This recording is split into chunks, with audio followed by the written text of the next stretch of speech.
Driver বাবা, driver বাবা, বল কি সমস্যা? হ্যাঁ আপনি নাকি হাত দেখে ভবিষ্যৎ বলতে পারেন। হ্যাঁ, মানছি তো, সবাই বলে পারি। ঠিক আছে বাবা, তাহলে আমার ছেলের হাতটা একটু দেখেন। ওই দেখি।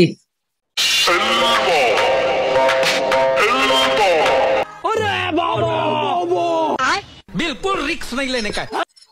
এ তো ভবিষ্যতে গায়ক হবে। বাবা আপনি বললেন কি, আমার ছেলে তো জন্মগতভাবে বোবা। ये सब क्या देखना पड़ रहा है। বালের বাবা।